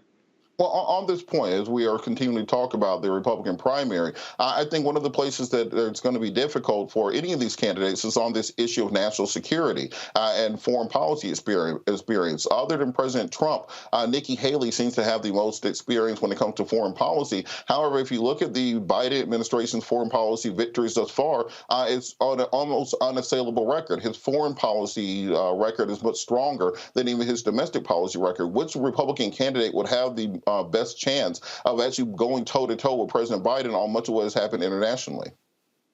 Well, so are you referring to the botched withdrawal from Afghanistan, where President Biden left behind $87 billion in military equipment? I actually list every bit of that. Well, hold on, because as you said, we're not talking over each other. One, mentioned foreign policy. I'm an Air Force. I know a lot about foreign policy. I grew up overseas, and I actually can comment on this because I wrote a whole chapter about foreign policy in my book. So, understood, but we're talking about. When we're talking about Afghanistan, we have to talk about Mike Pompeo and the Doha Agreement, the agreement with the Taliban that was struck between President Trump and the Taliban February of 2020, where they agreed to leave and they agreed to take the military troops out first. Secondarily, all of that military equipment was intended for the Afghan army. That was the point of that equipment. And right now, the Taliban army is using that equipment to fight ISIS-K. They just took out and killed the perpetrator of the attack at the airport. So I think it's incorrect to say that President Biden botched the withdrawal when he was simply going along the terms of President Trump's agreement with the Taliban. I'll turn it over to you. Soldiers died during that withdrawal. 13 American soldiers died during that withdrawal. So that's 13 families who now do not have their family member because we pulled the military out first. So when you say that Trump or Pompeo signed that agreement, so anything that was signed during the Trump years, Biden has to abide by it. He rescinded all of the executive orders surrounding energy on day one. He reversed the Mexico City policy. So if he didn't think withdrawing the military first was a good idea, all President Biden had to do was reach out to the State Department or those troops had already been removed in 2020. President Biden couldn't redeploy the troops. There were 5,000 troops taken out and soldiers released from prison in Afghanistan. This is a point of public record. We can't rewrite history. Military veteran. You don't have the experience that I do serving on active duty in the military, nor your father or your grandfather or your great-grandfather as I do. You're not married to a veteran. You don't have generations of military service in your background. You have not sat through classified briefings, and you never held a security clearance. So are we saying that this was not the terms of the Doha Agreement? That we can go through biography as much as possible. Did the Doha Agreement remove the U.S. troops from Afghanistan and release the Taliban soldiers into the public? It's a simple question. Did that happen? That the issue here isn't the Doha Agreement or whether or not it happened. The issue is that Biden oversaw the withdrawal. 13 troops died, and we left thousands of people behind who helped us during our time in that theater of war. It was done incorrectly, and if Trump had overseen it, the left would never stop talking about it. So President Biden owns the botched withdrawal, and he definitely can't call that a foreign policy win. It was a failure that lowered our standing in the eyes of our partners around the world and will forever be seen as one of the worst military extractions in the history of military extractions ever. So, but let's key back in on this point. Was this the agreement that President Trump and Mike Pompeo signed with the Taliban? Did they not agree to leave that equipment with the Taliban? Did they not agree to remove the U.S. troops prior to the withdrawal of the civilians? Did they not agree to release soldiers that were killed in military prisons, Taliban fighters, before removing the civilians? Were those not the terms of the Doha Agreement? At no point during this conversation have I disagreed with you about the terms of the Doha Agreement. My response I already gave to you, and you overtalked me, so maybe that's why you're asking me the same question again, because you didn't hear me when I was speaking before because you were overtalking me. But this is under the Biden administration. It occurred on his watch. If he disagreed with the terms of the Doha Agreement, he could have simply implemented a new one, as he has done on every other policy, domestic and foreign, if he disagreed with it. 13 troops died during a terror attack because we did not have proper staging for the extraction. And that happened under the Biden administration. And blaming Trump for it as a deflection indicates weakness on the part of the support of those who support President Biden. I don't think it's a deflection to correct the record as to what actually happened. But I appreciate you joining us and speaking on this topic. I think we're going to continue to have this conversation going forward into the primary season. And I think that when it comes to these issues of actual policy, that's a much better place to be at than some of the personality conflicts that people have. I think the people need to have the actual facts of what happened. I appreciate you for joining us. Thank you so much, Stacey. Where can people find the podcast and listen to you? My radio show is on Sirius XM. We're live from 8 to 11 p.m. Central every night, north to south, east to west. And my website is stacyontheright.com. Thank you so much, Stacey Washington, Stacey on the Right, for those of you who want to tune in and listen to her. We'll be back after the break, continue talking about election 2024. You're watching Roland Martin Unfiltered, streaming live on the Black Star Network. Next on the Black Table with me, Greg Carr. We look at the history of emancipation around the world, including right here in the United States, the so-called end of slavery. Trust me, it's a history lesson that bears no resemblance to what you learned in school. Professor Chris Manjapra, author, scholar, amazing teacher, joins us to talk about his latest book, Black Ghost of Empire, The Death of Slavery and the Failure of Emancipation. He explains why the end of slavery was no end at all, but instead a collection of laws and policies designed to preserve the status quo of racial oppression. The real problem is that the problems that slavery invented have continued over time. And what reparations are really about is saying, how do we really transform society, right? And stop racial violence, which is so endemic. What we need to do about it on the next installment of The Black Table, right here on the Black Star Network. Hi, I'm Dr. Jackie Hood Martin, and I have a question for you. Ever feel as if your life is teetering and the weight and pressure of the world is consistently on your shoulders? Well, let me tell you, living a balanced life isn't easy. Join me each Tuesday on Black Star Network for A Balanced Life with Dr. Jackie. We'll laugh together, cry together, pull ourselves together, and cheer each other on. So join me for new shows each Tuesday on Black Star Network, A Balanced Life with Dr. Jackie.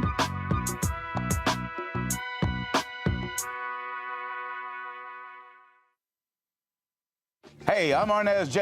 Black TV does matter, dang it. Hey, what's up, y'all? It's your boy, Jacob Lattimore, and you're now watching Roland Martin right now. Stay woke.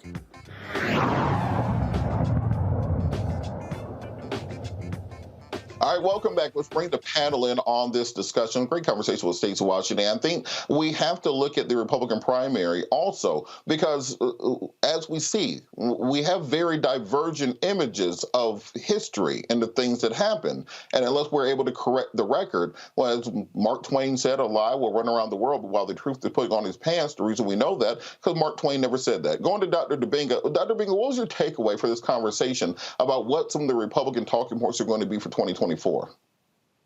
I felt that it was full of lies. I think she straight up lied throughout both segments, and I feel like really at the end of the day, she really represented what the Republican strategy is going to be. Deflect, deflect, deflect, and when you get challenged, just say things like, oh, you're talking over me, not letting me finish. I thought it was ignorant and disrespectful to come out with this whole thing about, I've been in the military, I've seen briefings, my father, who cares about where her father, grandfather, whoever has been centuries in the past or decades in the past? That was ridiculous. Furthermore, she was lying about the economy. She wasn't being straight up. If you're going to say that Trump was doing fine before COVID hit, why aren't you going to talk about how inflation was on the rise as a part of what happened with COVID? If you're going to say that Donald Trump brought down unemployment, why aren't you going to look at the fact that the Obama-Biden administration has brought down reduced the gap in terms of the space between unemployment to the lowest levels and gave Trump the economy that he came and basically tried to continue, which he still messed up. Why not talk about the fact of the economy that Trump inherited versus the economy that Biden inherited? Why not talk about the fact she mentioned something about we want the government out of people's private lives,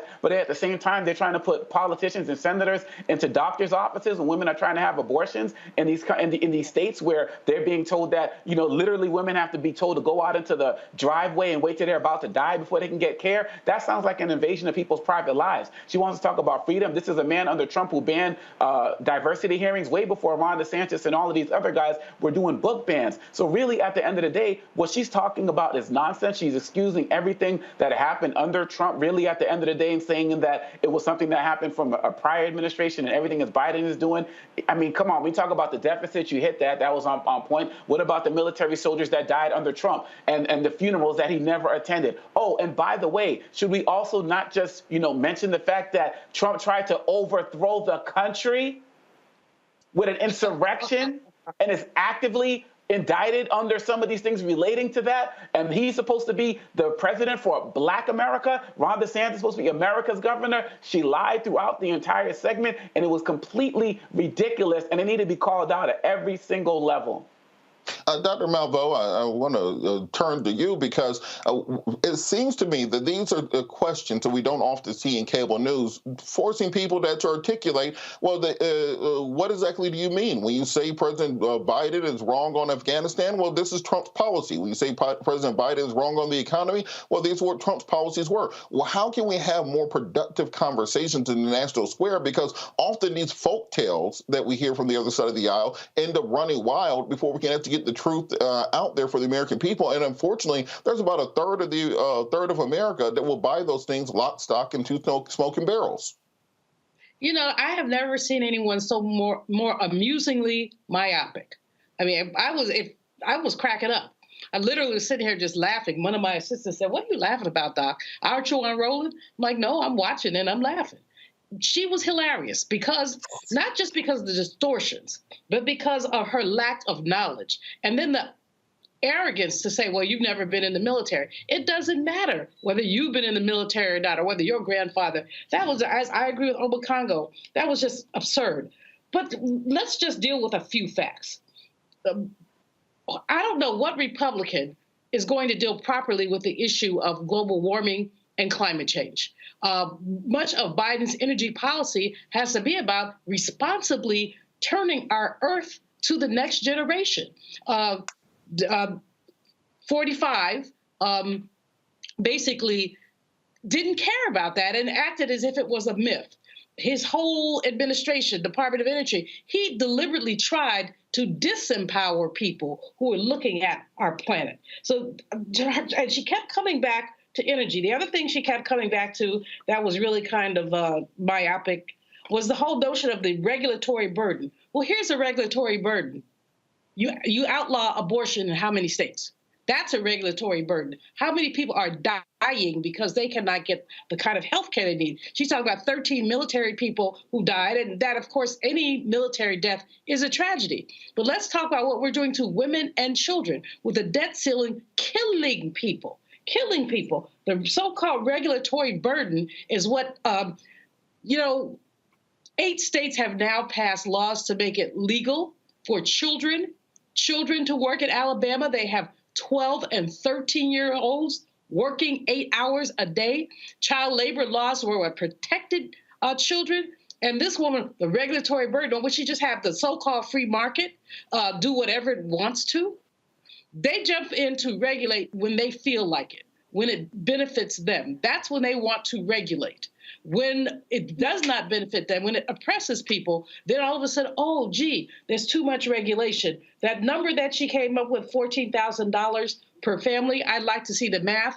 On the other hand, I wouldn't, because I want to see math. I don't want to see a comic book, which is likely to be what we're going to get from there. The whole Black unemployment is lower now than it was under the previous president. Black women actually just experienced the fewer unemployed Black women. Now, I could talk to you about the numbers and what's wrong with those numbers, but using the same measures that we used throughout, fewer unemployed Black women today than there have been in the past decade.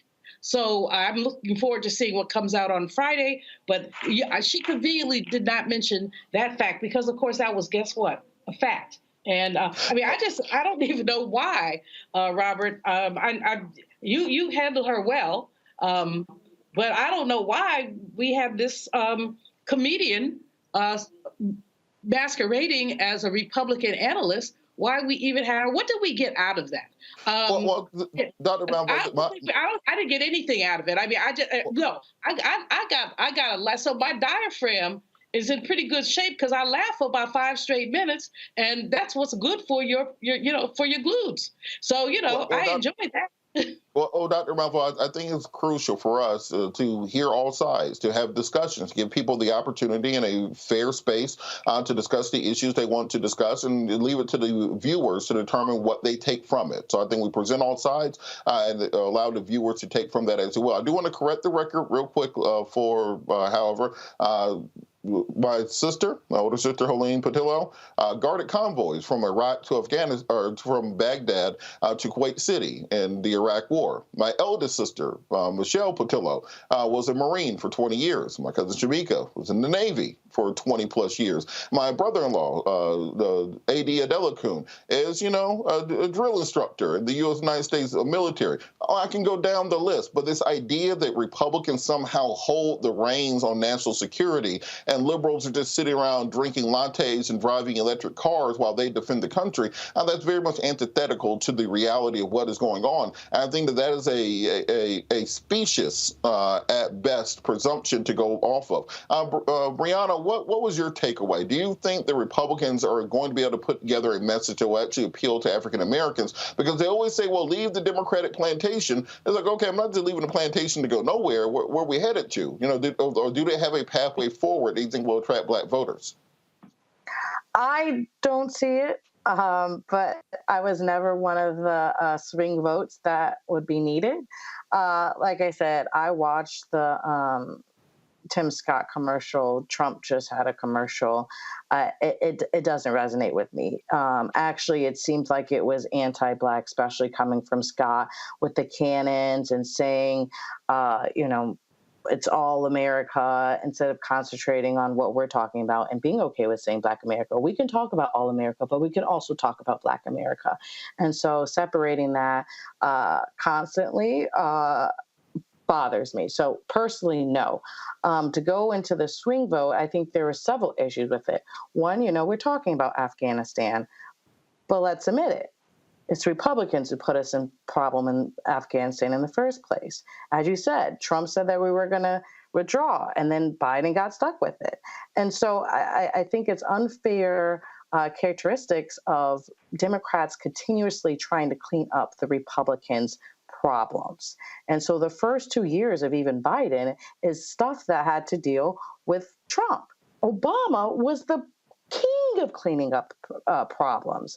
Think about, the economy crashing and the home crisis. And so every single time, we talk about the Republicans being conservative with money, but the debt ceilings increase. Just like you said, the credit card gets run up and then the Democrats have to solve it. She also mentioned about the IRS, right? Of course, Trump is not going to increase IRS or anything else that we need to compensate for what happened in COVID or the extra checks that we created, because he hasn't even paid his taxes, right? And so we see this over and over again. If we talk about what they're doing on the other side, they haven't proposed anybody that I feel would actually be sound within Black America. And, correct. The regulatory, it just depends on what they want to regulate. We see that with DeSantis over and over again, right? We can say, people, when he was running for governor again, they loved him because he blocked LGBT issues in school. And then you talk to those same people, and now they're upset because of Disney. It's very incongruent.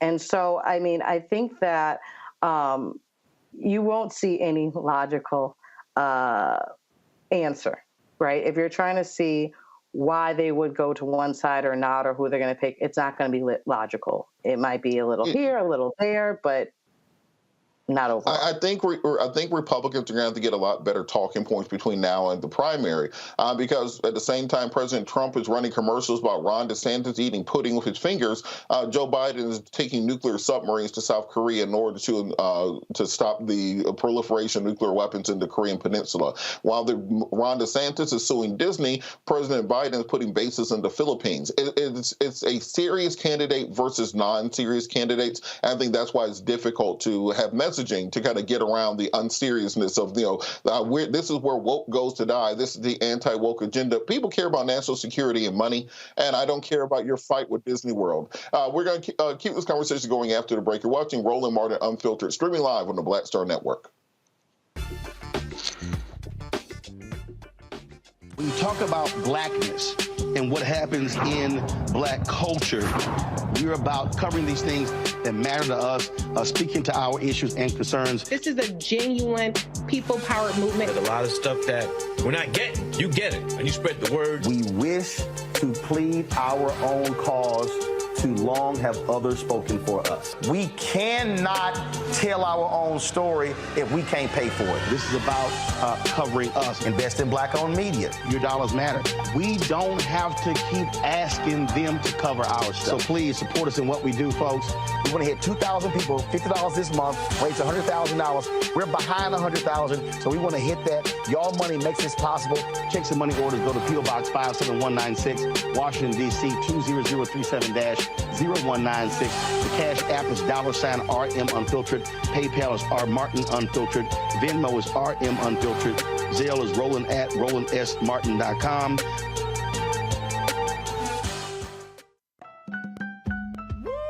We're all impacted by the culture, whether we know it or not. From politics to music and entertainment, it's a huge part of our lives, and we're going to talk about it every day right here on The Culture with me, Faraji Muhammad, only on the Black Star Network.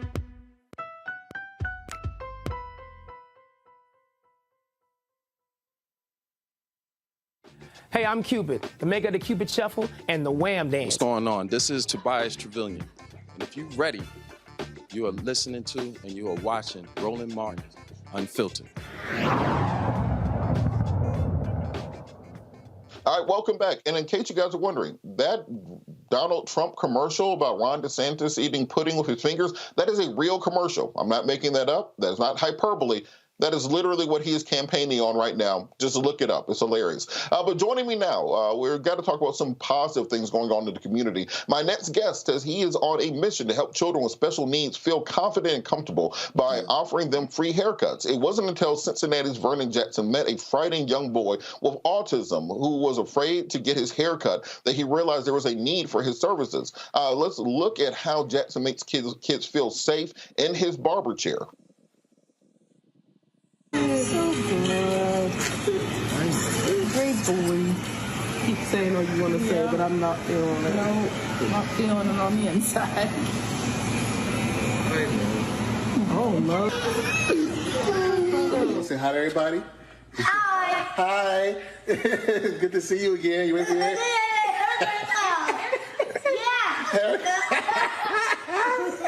Here we go. Here we go. Mama, some rest. You do it. Oh, good job. Whoa. There you go. You're doing an awesome job, man. I'm so proud of you. Stop. Stop? Yes. Let's stop? Okay. I'm gonna go. All right, ready to go? That one. Okay, this one? There we go. There you go, buddy. You go. Good job using your words. Stop. Now let's go. Stop. Let's go.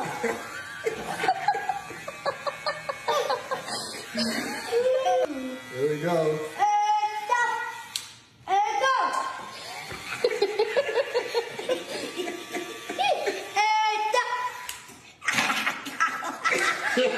You say go. That is outstanding. Joining me from Cincinnati, Ohio, is Vernon Jackson, the owner of Noble Barber and Beauty. Mr. Jackson, thank you so much for joining us tonight. What inspired you to do this? Well, what happened was I had clients that were coming in doing my regular schedule who did not have or did not specify that their children had different needs. And I wanted to create a space in a time where I was able to fully take care of those clients. And so what ended up happening was I chose one of my Mondays off, which is I started doing it every third Monday, and I started doing haircuts. It was started off as being at a discounted rate. So I wanted them to have enough time, so I scheduled out 30 minutes per client, and it just went from there. People just started, sharing a lot of love and wanted to sponsor haircuts, which then transferred to the haircuts being free because the community wanted to support.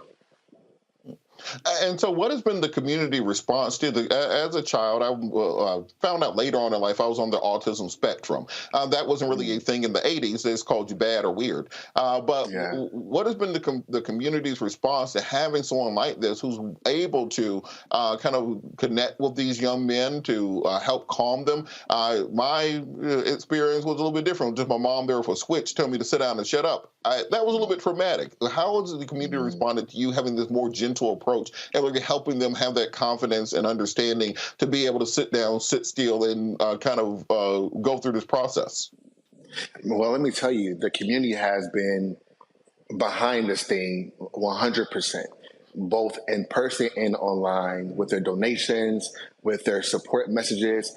And you come to find out that so many people resonate with the story because we all know someone in our family that has a different need. And what I love about the videos that I post and about the experiences that I share is that they're humanizing the experience of people with different needs. So much so that even my event, when we calling it the gifted event, parents are booking their child, or when they book their child and they reach out to me, they say, or even when they are inboxing me on social media, they say, "Hey, my child is gifted. How can I book?" Or when I see someone out, like, "Yo, your videos gave me a different perspective on being more patient around kids with autism or whatnot."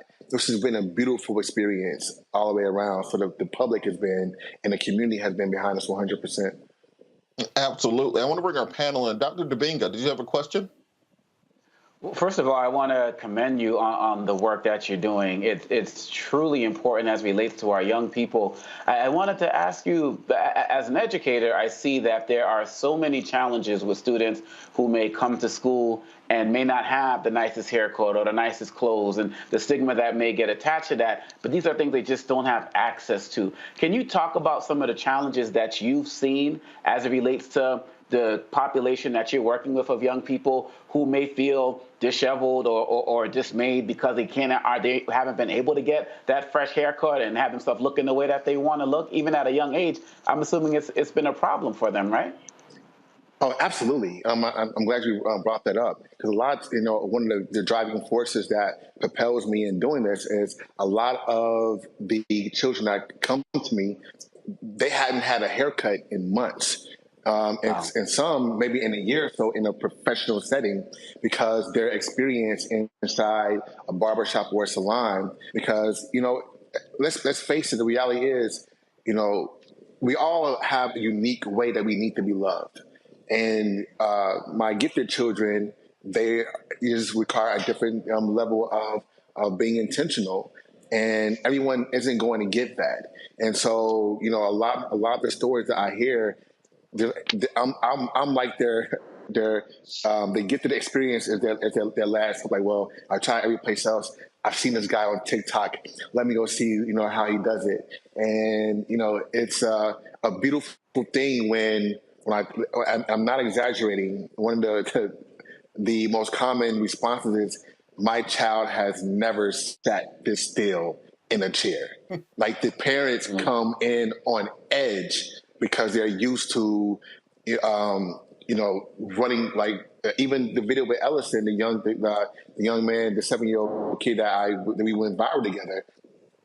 Like, his mom was on edge because they've always left out in tears, sweaty. Everyone is upset. So it's really been one of those experiences where I'm able to, again, give the experience that these families long to experience, and making a challenge that they had experienced before, not so much. Even in a way that I won't even allow them to apologize for what their child is doing inside of, like, no, like, this is not the place for you to apologize any further. You're welcome here. Dr. Malveaux? First of all, thank you so very much for your work. Autistic young people, I think, are all too often woefully misunderstood. My dear friend Ariva Martin has started an organization called a Special Needs Network, where they basically raise funds and do things to provide support for autistic children and their families. And I want to underline the families part, which your patience is just really so important, because the families have to be sometimes very frustrated with a child that won't be still, that, basically is marching to the beat of a different drummer. What do you actually do to both calm the child and assure the parent that they're going to be okay? And that's a great question. One of my favorite things to do is I see them for where they are, and I allow them to be where they are as a human being, and I don't push them to how I want them to act, which is one of the things I talk to parents about as well, is that we're not here to force them and to make them into what we want them to be. That's where we become frustrated with the experience, because what we're doing is we're trying to make them into something that they don't have the capacity for. So when I'm cutting their hair, I move with them, I move around them. I am, when they turn, I turn. If they turn, so if I'm doing an even haircut, if I'm doing one area and the child moves the opposite direction, I'm going to cut the part of the hair that they give me. So it's more than just. It became more than me cutting hair. It also became something that I was speaking life into the parents to know, like, this is a beautiful, like, you're in a beautiful experience. And you're doing amazing. You're doing the best that you can, and you're not doing it by yourself. I'm glad to be a part of your community in doing so. We've got about a minute left. Brianna, did you have a question?